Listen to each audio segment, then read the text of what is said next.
Alright, thanks everybody for joining me on this video. This will be a quick introduction and video about atmosphere in watercolor. Now when we talk about watercolor in general, we've already talked about light and edges, and now we're going to talk about the third crucial ingredient to watercolor, which includes atmosphere.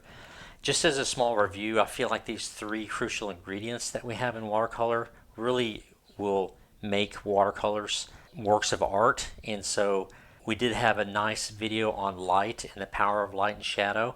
Remember, as a review, there's hard light and there's soft light. We can use hard light in areas of kind of staccato type brush marks where you use or wet paint on dry paper, and soft light you can have in shade and even some areas of shadow, but soft light is more in an area where there's more of a wet and wet consistency of your painting, and you have these lost and found edges in soft light.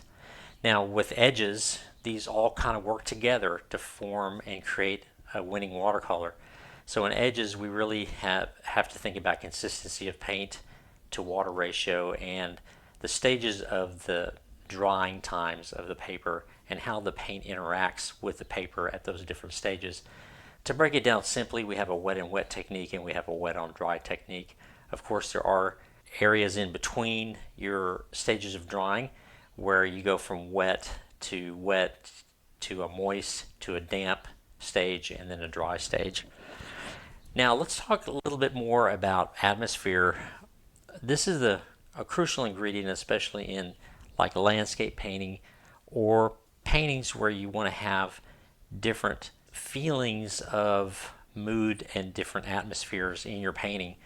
And I feel like landscapes really lend to that feel where we have areas of distance that is created because of atmosphere and aerial perspective, and also when it comes to our use of color as well. It's very important to remember that in general the background has to be soft and hazy and does recede and get bluer or cooler as we recede into the background. The middle ground, which is usually where our focal points are, and we'll use this as an example in a minute, this is an area where you want to have a lot of contrast and light, and our focal points are in these areas. And this is where you can develop this hard light and soft light area and really exploit your edges. And then of course in the foreground, a foreground is basically just some type of lead-in for us. You have stronger tone, stronger colors.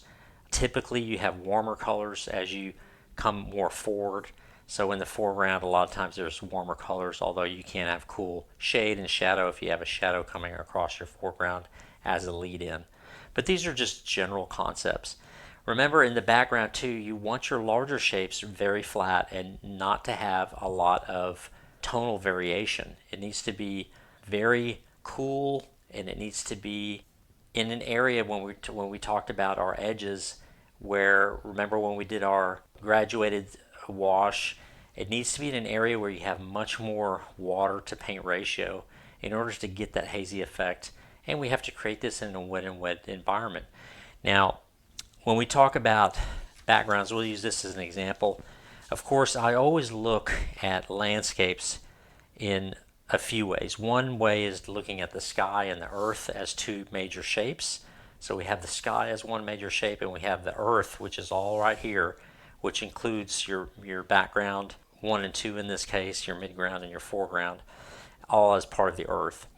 Now when we want to separate these into various distances, we have one background here, which is a cloud shape, very background. You can also say that this may be a mountain shape right here coming in as our background number 1. Our background number 2 is part of our middle ground, and here you can see that there's much more water here, less paint, more tone, more color maybe coming in. And then here in our midground, which includes this whole area right here, this big shape here before we get into the foreground, this includes our light and shadow shapes, our focal points, and the most contrast. And then of course our foreground can be trees, but it's much darker, much more tonal variation as we come more forward. It's very important that balances to create distance. If you have all of these values at the same value, you'll never get distance.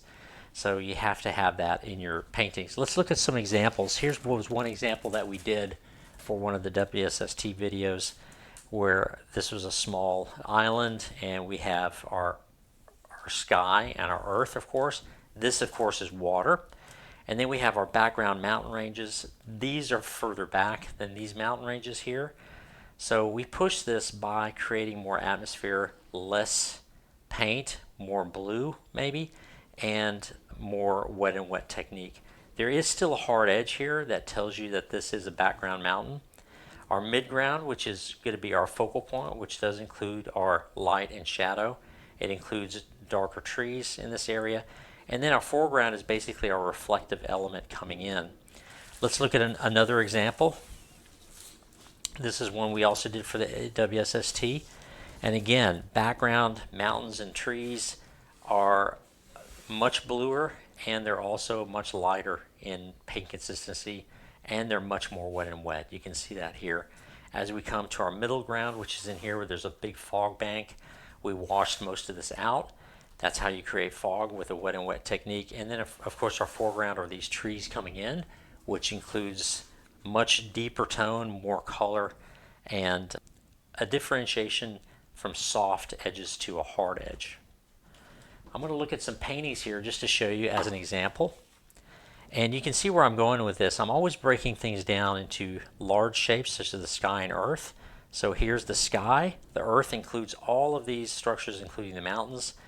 But then we break this down into a background mountain range, a midground, which is our focal point and where we have the most contrast, harder edges. This is a painting by Mark League. It's an oil painting. And of course we have a foreground, which is much deeper in tone, much richer in value. And we do have some contrast here too as lead-ins to our focal point.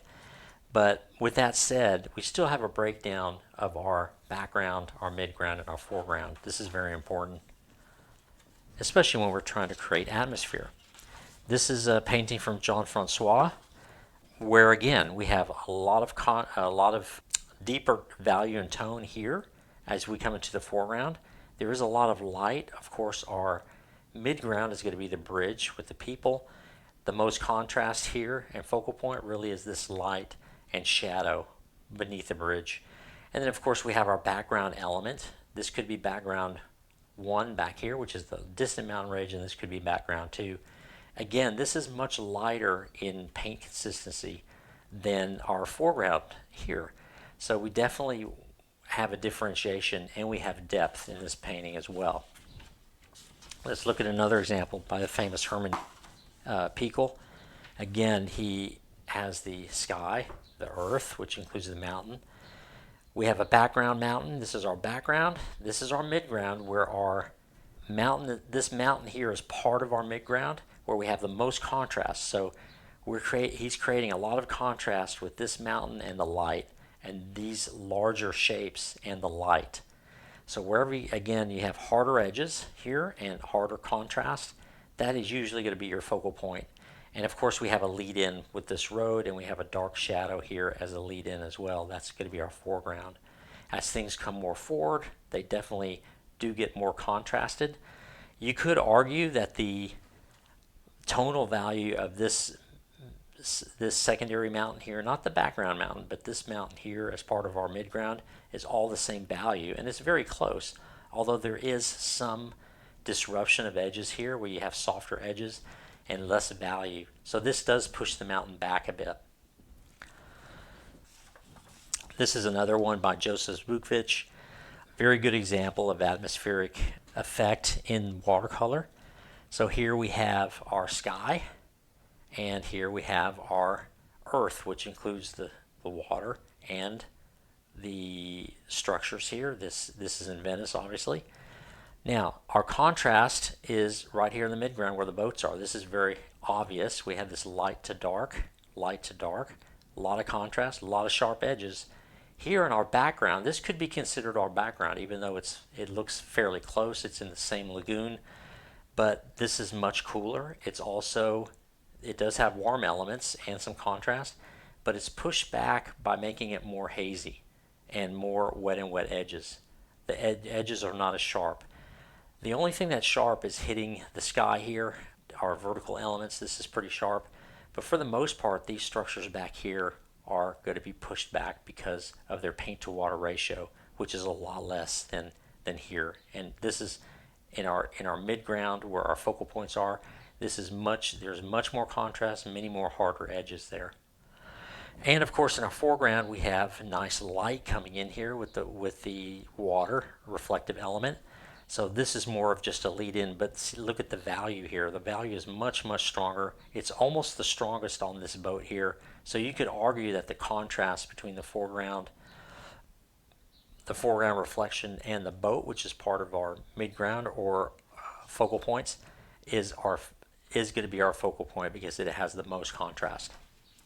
So I hope you enjoyed this small video and introduction. Remember that we are using these three ingredients to create beautiful watercolors, and go back and look at the power of light and shadow video so you understand those hard light edges and soft light edges, and our edges video, which shows you the different drying times and consistency of paint, and our atmosphere video here, which will tie all this together when we do landscapes and when we do simple scenes in general. So I hope you enjoyed this, and we'll see you on the next painting where we dive into these three crucial ingredients of watercolor much more, and as a painting example as well. Thank you.